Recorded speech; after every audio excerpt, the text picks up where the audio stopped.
Cricket খেলায় class যে কতটা ইম্পর্টেন্ট তা সাকিব আল হাসানের ক্যারেক্টার দেখে বোঝা যায়। 2011 থেকে 2023 সাল পর্যন্ত আইপিএলের 11 সিজনে সাকিব আল হাসানের টোটাল বিক্রিত মূল্য ছিল 26,25,00,000 রুপি।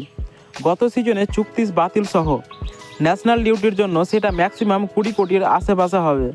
আর এক সিজনে মিচেল স্টার্কের আর্নিং হবে 24,75,00,000 রুপি যদি পুরো সিজন অ্যাভেলেবেল থাকে। তাহলে মিচেল স্টার্কের বর্তমান আইসিসি টি20 র্যাঙ্কিং হচ্ছে 867তম, বোলিং র্যাঙ্কিং হচ্ছে 42তম এবং অলরাউন্ডার র্যাঙ্কিং হচ্ছে 99তম।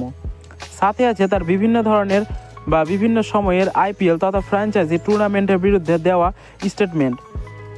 স্টেটমেন্টগুলোর সারমর্ম ছিল, আই ডোন্ট গিভ আ ফাক two IPL, Big Bash or money.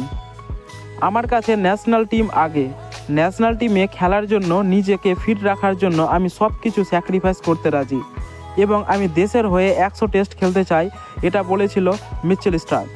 R Mitchell Starc সর্বশেষ আইপিএলে অংশগ্রহণ করে 2015-তে আর বিগ ব্যাশ খেলেছিল 2014 সালে। একটা প্রতিষ্ঠানের একজন কর্মচারী তার পুরো ক্যারিয়ারে যত টাকা ইনকাম করবে আর একই প্রতিষ্ঠানে অন্য এক কর্মচারী বা কর্মকর্তা 1 বছরে তার চেয়ে বেশি টাকা ইনকাম করবে, এটা হচ্ছে ক্লাস অ্যান্ড লেভেলের পার্থক্য। দুনিয়ার সব জায়গায় আপনার ওয়ার্থ হচ্ছে আপনার ক্লাস, পার্সোনালিটি, ক্যালিবার। আপনার সার্টিফিকেট, সাবস্ক্রিপশন ও র্যাঙ্কিং এগুলো কোনো ভ্যালু নেই।